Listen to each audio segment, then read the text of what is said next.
저는 올해 36입니다. 주변에서는 늦은 결혼이라고 했지만 저는 전혀 조급하지 않았어요. 오히려 제 일에 집중하느라 연애할 시간도 없었거든요. 그러다 우연한 기회로 이 남자를 만났습니다. 친구가 주선한 소개팅 자리였는데 첫인상부터 괜찮았어요. 저보다 2살 어렸지만 성실해 보였고 말투도 차분했습니다. 누나, 저 이런 자리 처음이라 좀 떨리네요. 저도 소개팅은 오랜만이에요. 편하게 얘기해요. 우리는 금방 가까워졌습니다. 남자친구인 정호는 중소기업에 다니는 평범한 직장인이었어요. 저는 제 직업을 솔직하게 말하지는 않았습니다. 그냥 주얼리 관련 일을 한다고만 했죠. 사실 저는 작은 주얼리 브랜드를 운영하는 사장이었지만 처음 만나는 사람에게 그런 얘기까지 할 필요는 없다고 생각했습니다. 6개월 정도 연애를 했을까요? 정호가 갑자기 본인의 부모님을 소개시켜주고 싶다고 했습니다. 저도 진지하게 생각하고 있던 터라 흔쾌히 응했어요. 처음 만난 시댁 식구들의 인상은 나쁘지 않았습니다. 시어머니는 따뜻하게 맞아주셨고 시아버지도 과묵하지만 친절하셨어요. 수연 씨, 우리 정호가 좀 어리버리한 면이 있는데 잘 부탁드려요. 아니에요, 어머님. 정호 씨가 정말 좋은 사람이에요. 그래요? 우리 며느리 삼으면 정말 좋겠네. 우리 가족은 원래 서로 돕고 사는 스타일이거든요. 그때는 그 말이 단순히 화목한 가족이라는 뜻인 줄 알았습니다. 그 후로 시어머니는 자주 연락을 하셨어요. 수연아, 밥 먹었어? 요즘 바쁘지? 같은 시시콜콜한 안부 전화였죠. 저는 그때만 해도 시어머니가 저를 좋아하시는구나 생각했습니다. 그러다 결혼 이야기가 나왔을 때였어요. 시어머니가 이상하게 혼인신고를 서두르셨습니다. 수연아, 결혼식은 천천히 준비해도 되는데 우리 혼인신고는 먼저 하는 게 어때? 요즘은 다들 그렇게 한다더라. 어머님 보통은 결혼식이랑 같이 하지 않나요? 아이고, 그게 무슨 상관이야. 우리 가족 된 건데 종이 한 장 빨리 쓰는 게 뭐가 어때서. 남자친구도 어머니 편을 들었습니다. 누나, 엄마 말이 맞아. 우리 진심은 이미 정해진 거잖아. 혼인신고 정도는 미리 해도 되지 않을까? 저는 별다른 의심 없이 동의했습니다. 사랑하는 사람과의 결혼이었고 혼인신고 정도는 큰 문제가 아니라고 생각했거든요. 그렇게 우리는 결혼식 2달 전에 혼인신고를 먼저 했습니다. 결혼식은 소박하게 치렀어요. 양가 친지들만 모여서 조촐한 식사 자리를 가졌죠. 모두가 축복해줬고 저는 행복했습니다. 이제 정말 한 가족이구나 싶었어요. 그런데 이상한 일이 생겼습니다. 결혼식이 끝나고 신혼여행을 다녀온 후 며칠 뒤에 시어머니에게서 전화가 왔어요. 수연아, 내일 저녁에 우리 집으로 와. 가족회의 같은 거 할 게 있어서. 가족회의요. 무슨 일이신데요? 오면 알아. 정호도 오니까 너도 꼭 와. 전화를 끊고 나서 남편에게 물어봤습니다. 내일 시댁에서 무슨 회의를 한다는데? 아, 그거? 엄마가 할 얘기 있다고 하시던데. 별거 아닐 거야. 정호의 태도가 평소와 달리 어색했어요. 뭔가 알고 있는 것 같았지만 저는 대수롭지 않게 넘겼습니다. 그게 제 인생 최악의 실수가 될 줄은 꿈에도 몰랐죠. 다음 날 저녁 저는 시댁으로 향했습니다. 현관문을 열고 들어서는 순간 거실에 앉아있던 시어머니와 시아버지 그리고 정호의 표정이 심상치 않았어요. 뭔가 중대한 일이 있다는 게 느껴졌습니다. 어서 와, 수연아. 앉으렴. 시어머니의 목소리는 평소와 달리 차갑고 단호했습니다. 저는 불안한 마음으로 소파에 앉았어요. 그리고 그날 저는 제가 얼마나 순진했는지 깨닫게 되었습니다. 거실 분위기가 너무 무거워서 숨이 막힐 것 같았습니다. 시어머니는 제 맞은편에 앉아 계셨고 시아버지는 옆에서 팔짱을 끼고 계셨어요. 정호는 제 옆에 앉았지만 제 눈을 똑바로 쳐다보지 못했습니다. 뭔가 단단히 잘못됐다는 느낌이 들었어요. 오늘 너를 부른 이유가 있어. 시어머니가 먼저 입을 열었습니다. 우리 가족 얘기를 솔직하게 해야 할 것 같아서. 너도 이제 우리 집 식구니까 알아야 할 것들이 있거든. 시어머니는 잠시 말을 멈추더니 심호흡을 한번 하고 나서 계속 말씀하셨습니다. 사실은 말이야. 우리 집에 빚이 좀 있어. 빚이요? 2억 정도 돼. 네 시아버지가 사업하다가 실패해서 생긴 거야. 지금 매달 이자만 갚고 있는데 솔직히 힘들어. 저는 순간 머리가 하얘졌습니다. 갑자기 빚이라니. 2억이라는 금액도 너무 크더라고요. 하지만 가족이 어려우면 돕는 게 당연하다고 생각했어요. 그땐 제가 할 수 있는 선에서 도와드려야겠다고 마음먹었습니다. 그런 사정이 있으셨군요. 제가 도울 수 있는 게 있다면. 그런데 시어머니가 제 말을 자르며 말했습니다. 그래, 수연아, 네가 도와줘야 해. 너 월급 얼마 받아? 네? 월급이요? 응, 정호한테 들었어. 네가 주얼리 회사에서 일한다며. 거기서 월급 꽤 받는다고 했던데. 저는 정호를 쳐다봤습니다. 정호는 여전히 저를 쳐다보지 못하고 고개를 숙이고 있었어요. 시어머니는 계속 말을 이어갔습니다. 수연아, 이제 우리 집 식구니까 솔직하게 말할게. 네 월급 전부 다음 달부터 나한테 보내. 네? 그게 무슨... 돈 관리는 내가 할게. 어차피 너희 둘이 같이 사는 거 생활비는 내가 따로 줄 테니까 걱정 마. 중요한 건 우리 집안의 빚을 빨리 갚는 거야. 저는 귀를 의심했습니다. 제 월급 전부를 달라고요? 그것도 제 의견도 묻지 않고 일방적으로 통보하는 식으로요? 어머님, 그건 좀... 제 월급은 제가 관리하고 싶은데요. 일정 부분 도와드릴 수는 있지만 전액을 드리는 건... 시어머니의 얼굴이 순식간에 굳었습니다. 뭐? 지금 싫다는 거야? 아니, 싫다는 게 아니라 각자 버는 돈은 각자 관리하는 게 맞지 않나 싶어서요. 요즘은 부부도 경제적으로 독립하는 추세인데... 아니, 이게 지금 무슨 소리야? 시어머니가 목소리를 높이셨습니다. 시아버지도 끼어들었어요. 우리가 뭘 잘못 들은 건가? 가족끼리 어려울 때는 돕는 게 당연한 거 아니야. 물론 돕는 건 당연하죠. 하지만 제 월급 전부를 드리는 건 좀... 시어머니가 탁자를 손바닥으로 탁 쳤습니다. 가족끼리 내 돈, 네 돈이 어딨어? 우리 정호가 번 돈도 다 합쳐서 같이 쓰는 거야. 너만 특별 대우 받으려고? 저는 그런 뜻이 아니에요. 다만 뭐? 네가 우리 가족 될 자격이 있는지 모르겠네. 가족이 힘들 때 외면하는 사람이 무슨 며느리야? 저는 너무 황당해서 말이 나오지 않았습니다. 결혼 전에는 그렇게 따뜻하게 대해주시던 분이 혼인신고 후에는 완전히 다른 사람이 되어 있었어요. 저는 옆에 앉은 정호를 바라봤습니다. 당신은 이 얘기 알고 있었어? 정호는 한참을 머뭇거리다가 작게 대답했습니다. 누나, 미안해.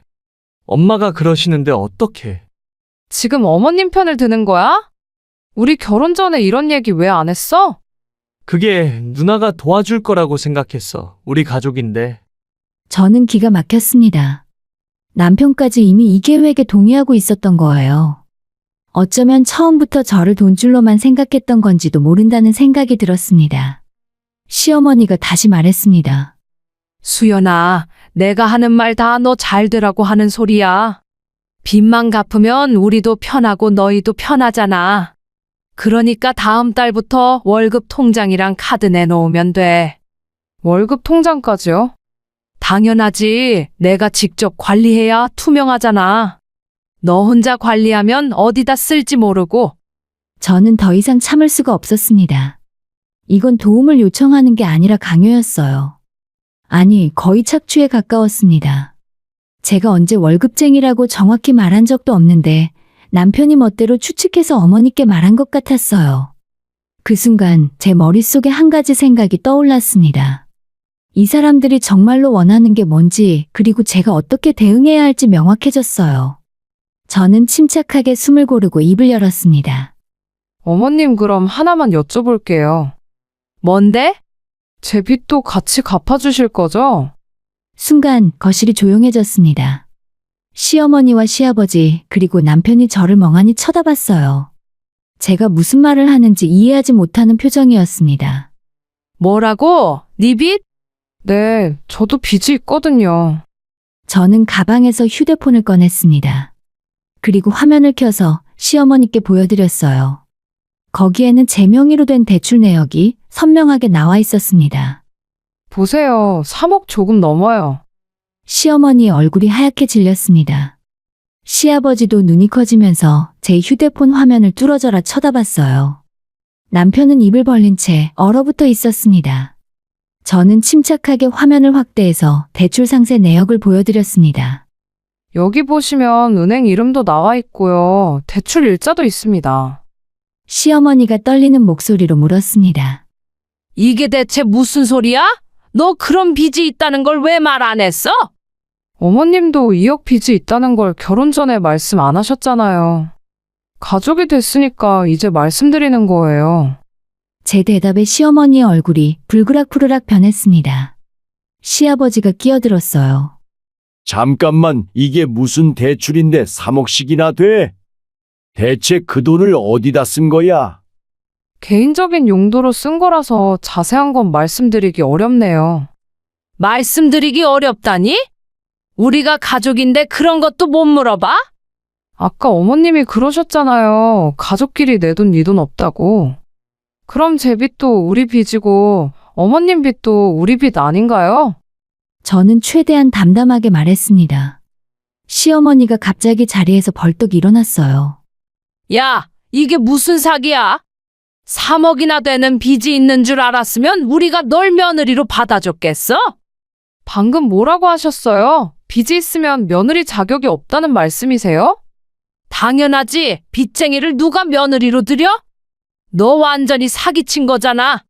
시어머니는 흥분해서 소리를 질렀습니다. 남편도 얼굴이 새하얗게 질린 채 저를 쳐다봤어요. 누나, 이게 진짜야? 정말 3억이나 빚이 있어? 맞아. 그래서 매달 이자랑 원금 갚느라 힘들어. 그러니까 어머님, 우리 서로 도와야 하는 거 아니에요? 제가 어머님 빚 갚는 거 도와드릴 테니까 어머님도 제 빚을 같이 갚아주시면 되잖아요. 시아버지가 버럭 소리를 질렀습니다. 이게 지금 무슨 헛소리야? 우리가 왜 네 빚을 갚아줘야 해? 아버님도 저한테 똑같은 요구하신 거잖아요. 제 월급으로 아버님 빚 갚으라고 하셨으면서 왜 제 빚은 안 갚아주시려고 하세요? 그건 우리 집안 빚이니까 그렇지. 너 혼자 진 빚은 네가 책임져야지. 그럼 저도 마찬가지예요. 시댁 빚은 시댁에서 책임지셔야죠. 저는 이제 갓 며느리가 됐을 뿐인데 왜 제가 2억을 책임져야 해요? 시어머니가 손가락으로 저를 가리키며 소리쳤습니다. 너 지금 버릇없이 구는 거 알아? 우더른한테 말대꾸 하는 게 어딨어? 말대꾸가 아니라 제 의견을 말씀드리는 겁니다. 어머님도 아까 솔직하게 얘기하자고 하셨잖아요. 정우가 떨리는 목소리로 말했습니다. 누나, 이건 좀 아닌 것 같아. 3억이나 되는 빚이 있으면 결혼 전에 말했어야지. 이건 사기야, 사기. 사기? 어머님이 2억 빚 있다는 건 말 안 하고 나한테만 사기꾼이라고 하는 거야? 그건 다르잖아. 우리는 가족 빚이고 너는 네 개인 빚이잖아. 결혼하면 가족 재산도 공유되지만 빚도 공유되는 거 아니에요? 법적으로는 그렇게 되어 있던데요. 제 말에 시어머니가 더욱 격분했습니다. 지금 법 타령해? 네가 우리 아들 이용하려고 결혼한 거 다 들통났어. 이용했다니요? 그건 어머님이 저한테 하신 짓 아닌가요? 혼인신고 그렇게 서두르신 것도 처음부터 따뜻하게 대해주신 것도 다 제 월급이 목적이었던 거잖아요. 뭐? 지금 우리가 널 이용했다고? 아니면 뭐예요? 결혼하자마자 월급 통장 내놓으라는 게 정상인가요? 시아버지가 테이블을 쾅 쳤습니다. 이 집에서 당장 나가. 우리 정우 이혼할 거야. 좋아요. 저도 이혼하고 싶었어요. 제 대답의 거실이 순간 조용해졌습니다. 아무도 제가 이렇게 쉽게 동의할 줄 몰랐던 거예요. 시어머니가 당황한 표정으로 물었습니다. 진짜 이혼한다고? 네, 어머님 말씀대로 저희 안 맞는 것 같아요. 혼인신고한 지 얼마 안 됐으니까 이혼도 간단하겠죠. 정우가 제 팔을 붙잡았습니다. 누나, 잠깐만. 진짜 이혼까지는. 왜? 아까 사기 결혼이라고 했잖아.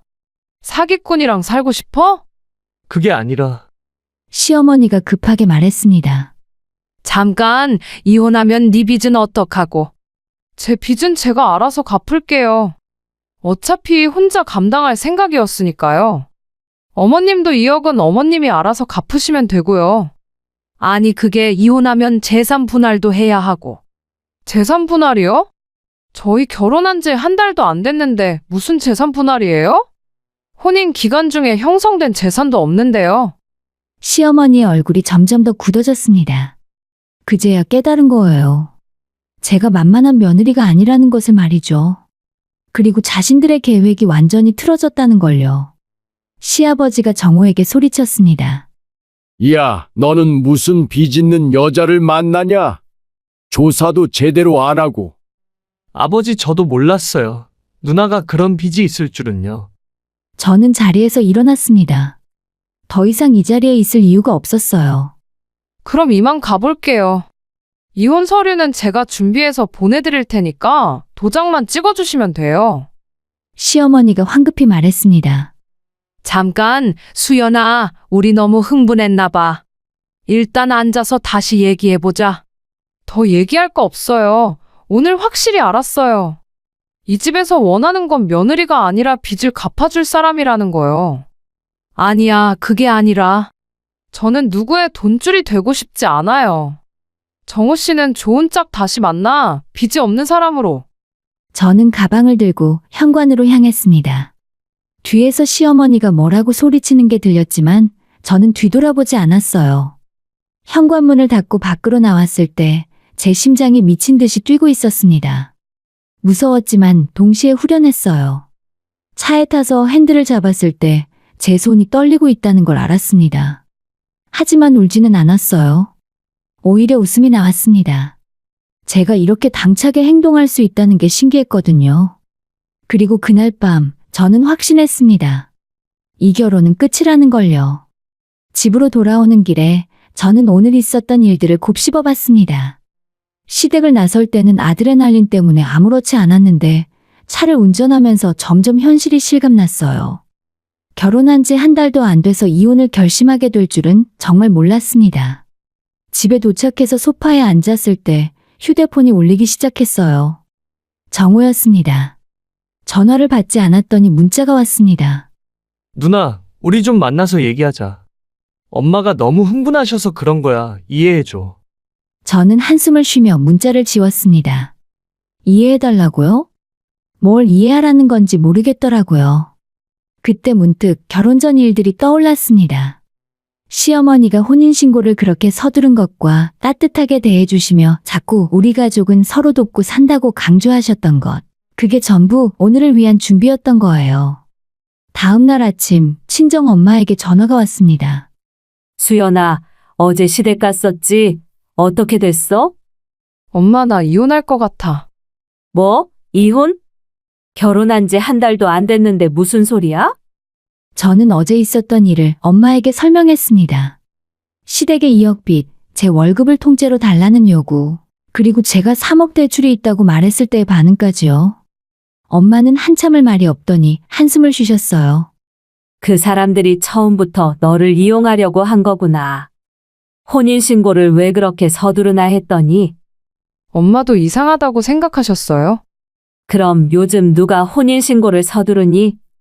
그때 뭔가 수상하다 싶었는데, 네가 좋다고 하니까 나도 넘어간 거지. 엄마의 말을 듣고 나니 더 화가 났습니다. 주변에서 다 이상하게 생각했는데 저만 사랑에 눈이 멀어서 아무것도 보지 못했던 거예요. 나 정말 바보 같았어. 어떻게 이렇게 속을 수가 있지? 수연아, 네 잘못이 아니야. 사람을 믿는 게 잘못은 아니잖니. 그 사람들이 나쁜 거지. 엄마와 통화를 끝내고 나서 저는 결혼 전 일들을 더 자세히 떠올려 봤습니다. 정호와 처음 만났을 때부터요. 생각해보니 이상한 점들이 한두 가지가 아니었어요. 정호는 저를 처음 만났을 때부터 유독 제 직업에 관심이 많았습니다. 어떤 회사에 다니는지, 연봉은 어느 정도인지, 복지는 좋은지. 당시에는 저에게 관심이 많아서 그런 줄 알았는데 지금 생각해보니 전부 정보를 캐내려는 질문들이었어요. 그리고 시어머니를 처음 만났을 때도 마찬가지였습니다. 수연 씨, 주얼리 회사에서 일한다며? 요즘 그쪽 업계가 잘 되지? 네, 그럭저럭요. 월급도 꽤 받겠네. 젊은 나이에 대단하네. 우리 정호는 중소기업이라 그렇게 많이 못 봤거든. 당시에는 그냥 제 직업이 괜찮다고 칭찬하시는 줄 알았어요. 하지만 지금 생각해보니 제 경제력을 파악하려는 질문이었던 거죠. 심지어 결혼을 앞두고 시어머니는 이런 말씀도 하셨어요. 수연아, 우리 가족은 정말 화목해. 뭐든지 같이 나눠 쓰고 어려울 때 서로 돕고 그래. 너도 우리 며느리 되면 그렇게 지내야 해. 그때는 따뜻한 가족이구나 생각했는데 그게 전부 복선이었던 거예요. 같이 나눠 쓴다는 건 제 돈을 뺏겠다는 의미였고 서로 돕는다는 건 제가 일방적으로 돈을 대라는 의미였습니다. 가장 결정적인 건 혼인신고를 서두른 것이었어요. 결혼식 2달 전에 미리 혼인신고를 하자고 했을 때 시어머니는 이렇게 말씀하셨습니다. 혼인신고는 그냥 종이 한 장일 뿐이야. 우리 마음은 이미 가족이잖아. 빨리 법적으로도 가족이 되면 좋겠어. 종이 한 장. 그 종이 한 장으로 법적 가족이 되면 제 월급을 요구할 명분이 생기는 거였죠. 그리고 제가 거부하면 가족될 자격이 없다고 몰아세울 수 있고요. 저는 노트북을 켜서 혼인 전 재산 형성과 혼인 후 재산 분할에 대해 검색해봤습니다. 다행히 저희는 결혼한 지 한 달도 안 됐고 혼인 기간 중에 형성된 공동재산이 거의 없었어요. 제 사업체도 결혼 전부터 운영하던 거였고 대출도 결혼 전에 받은 것이었습니다. 이혼해도 재산 분할해서 크게 손해볼 일은 없었죠. 그날 오후에 정호에게서 또 전화가 왔습니다. 이번에는 받았어요. 누나, 우리 일단 만나자. 만나서 뭐 할 건데?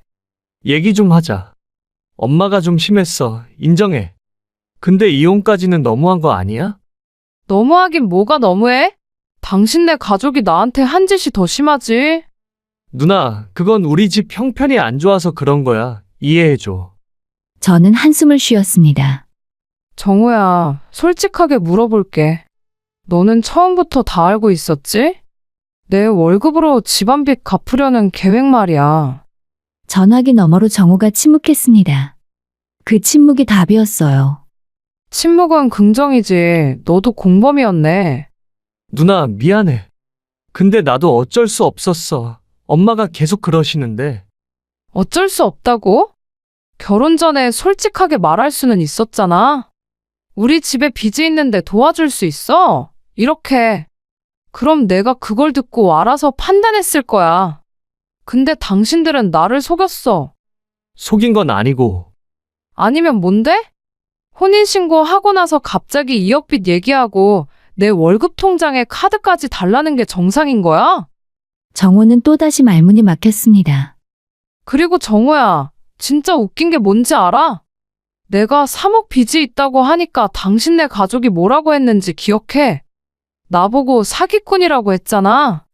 그러면서 당신네가 한 짓은 사기가 아닌 거야? 그건 우리는 가족 빚이고 누나는 개인 빚이잖아. 가족 빚이든 개인 빚이든 결혼 전에 알려줬어야지. 너도 빚을 숨긴 건 잘못이야. 인정해. 근데 당신네도 똑같잖아. 아니, 오히려 더 나빠. 나는 내 빚을 내가 갚을 생각이었는데 당신네는 내 돈으로 빚을 갚으려고 했잖아. 누나!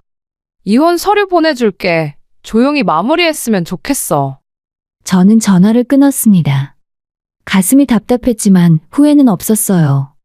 이 결혼은 애초부터 잘못된 거였으니까요. 그날 밤, 저는 이혼 서류를 준비하기 시작했습니다. 변호사에게 조언도 구했고요. 다행히 재산 분할 같은 복잡한 문제는 없을 것 같았습니다. 협의 이혼으로 조용히 정리하면 되는 일이었어요. 결혼은 사랑으로 시작해야 하는 건데 저희 결혼은 속임수로 시작됐습니다. 진짜 사기꾼은 제가 아니라 시댁이었어요. 그리고 저는 그 사실을 너무 늦게 알아버렸죠. 아니, 어쩌면 딱 적당한 때 알았는지도 모르겠습니다. 더 늦었으면 빠져나오기 힘들었을 테니까요. 이혼 서류를 준비하는 일주일 동안 시댁에서는 계속 연락이 왔습니다. 처음에는 정호가 문자를 보냈고 그 다음에는 시어머니가 직접 전화를 하셨어요. 하지만 저는 받지 않았습니다. 더 이상 할 말이 없었거든요. 변호사 사무실을 방문한 날 담당 변호사님이 제 상황을 듣고 고개를 끄덕이셨어요. 이런 경우가 생각보다 많습니다. 경제적 목적으로 결혼을 이용하는 케이스죠. 다행히 결혼 기간이 짧아서 재산 분할 문제는 복잡하지 않을 겁니다. 그럼 협의 이혼으로 진행하면 되나요? 네, 상대방이 동의만 하면 빠르게 처리할 수 있습니다. 혼인 기간 중 형성된 공동 재산이 거의 없으니까요. 다만 상대방이 재산 분할이나 위자료를 요구할 가능성은 있습니다. 위자료요? 네, 하지만 상대방의 사기 결혼 의도가 명확하다면 오히려 저희 쪽에서 위자료를 청구할 수도 있습니다. 증거가 있으신가요? 저는 그날 시댁에서 나눈 대화를 녹음한 파일이 있다고 말했습니다. 사실 시댁에서 대화를 하던 도중 하도 어이가 없어서 핸드폰 녹음기를 켜두었거든요. 그 녹음 파일이 있다면 큰 도움이 될 겁니다. 상대방이 혼인 직후에 경제적 요구를 했다는 증거가 되니까요. 변호사 사무실을 나오면서 저는 조금 안심이 됐습니다. 법적으로 제가 불리한 위치는 아니라는 걸 확인했으니까요. 며칠 후에 시어머니에게서 전화가 왔습니다. 이번에는 받았어요. 마지막으로 할 말이 있었거든요. 무슨 일이세요? 우리 만나서 얘기 좀 하자. 지난번에는 내가 좀 흥분했나 봐. 미안하다. 저는 코웃음을 쳤습니다. 미안하다고요? 지금 와서요? 이미 늦었어요. 저 이혼서를 준비했어요.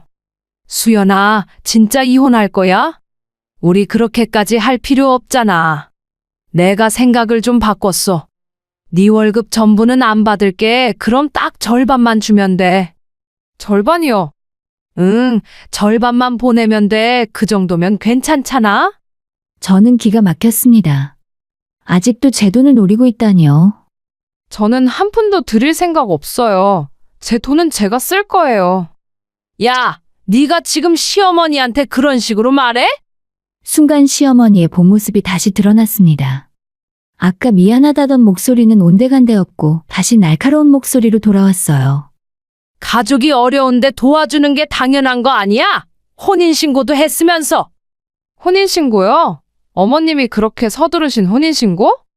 그게 바로 어머님의 계획이었잖아요. 법적 가족 만들어서 제 돈을 요구하려고요.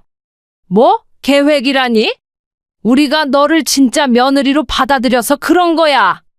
그럼 제가 3억 빚이 있다고 했을 때 왜 사기꾼이라고 하셨어요? 왜 이혼하자고 하셨어요? 시어머니가 잠시 말을 멈췄습니다. 그건 네 빚이 너무 커서 놀라서 그랬어. 근데 생각해보니까 우리가 같이 갚으면 되잖아. 그때는 제 빚 보고 이혼하자고 하시더니 지금은 같이 갚자고 하세요. 그게 말이 돼요? 그러니까 우리 서로 도와주면서 사는 거지. 네 빚도 우리가 도와주고 우리 빚도 네가 도와주고. 저는 깊게 숨을 들이쉬었습니다. 어머님, 마지막으로 한 가지만 말씀드릴게요.